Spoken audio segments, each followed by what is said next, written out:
ঠাকুরগাঁওয়ের রানীশংকেল উপজেলার গ্রাম পুলিশের দায়িত্ব পালনকে আরও গতিশীল ও কার্যকর করতে উপজেলা প্রশাসনের পক্ষ থেকে বিতরণ করা হলো সাইকেল, পোশাক ও ব্যাগসহ প্রয়োজনীয় সরঞ্জাম। 2024-25 অর্থবছরে জেলা প্রশাসনের অর্থায়নে উপজেলার 8টি ইউনিয়নে মোট 75 জন গ্রাম পুলিশের হাতে এসব সরঞ্জাম তুলে দেন রানীশংকেল উপজেলা নির্বাহী কর্মকর্তা শফিউল মাজলুবিন রহমান।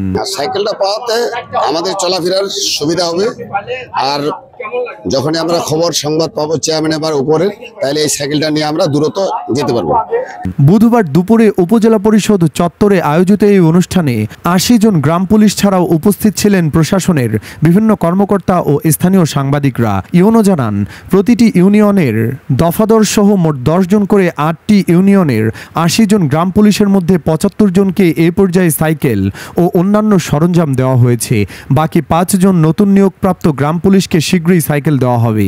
সবাই জানেন যে আমাদের রানীশংকেল উপজেলায় 8টা ইউনিয়নে দফাদার সহ টোটাল প্রত্যেক ইউনিয়নে 10 জন করে 80 জন গ্রাম পুলিশ কর্মরত আছে।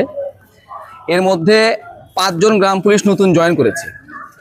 তো আমরা 2024-25 অর্থ বছরে জেলা প্রশাসকের কার্যালয় ঠাকুরগাঁ থেকে আমাদেরকে 80 জন গ্রাম পুলিশের যে পোশাক সেটা আমাদেরকে দেওয়া হয়েছে।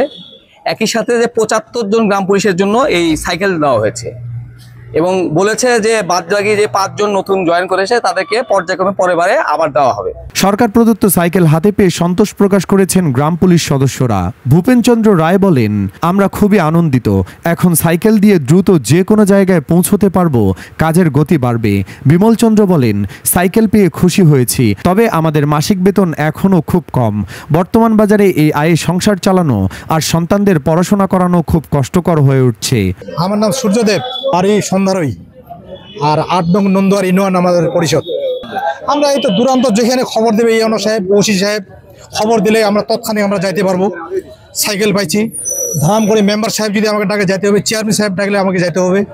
থানা টাকা ফোন দিলে কোথাও লোক মারা যাচ্ছে ফাঁসি লাগায়, কোথাও জলে ডুবে যাচ্ছে, ঘরে আগুন দিচ্ছে, আমাদের তৎক্ষণিক তখন আমরা যাইতে পারবো। কিন্তু চলাফেরার সুবিধা হলো, কিন্তু পেটের জ্বালা একটু থেকে আমাদের যে বেতন ভাতার তো দাবি আমাদের থাকবে। এই টাকা আমাদের সংসার চলা একটু টাফ ব্যাপার হয়ে যাচ্ছে।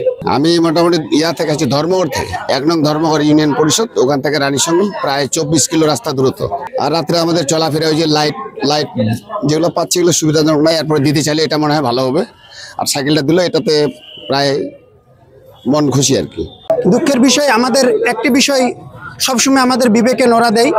আমরা যে কষ্টে আছি, এই কষ্টে আমাদের মানব জীবন করতে আমাদের খুব কষ্ট হয়ে যায়। না পারে একটা বাচ্চাকে সুস্থ মতো একটা লেখাপড়া করাইতে, না পারে আমাদের ফ্যামিলিকে সুন্দর একটি ভাত কাপড় দিতে, একটি ভালো পোষণ দিতে।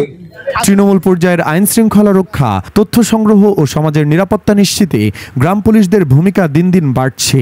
তাই তাদের কর্মক্ষমতা বৃদ্ধির পাশাপাশি বেতন ও সুযোগ সুবিধা বৃদ্ধির দাবিও উঠে আসছে বারবার।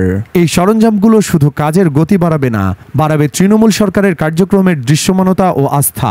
তবে সময় এসেছে গ্রাম পুলিশের জীবনমান উন্নয়নের বিষয়েও যথাযথ গুরুত্ব দেওয়ার।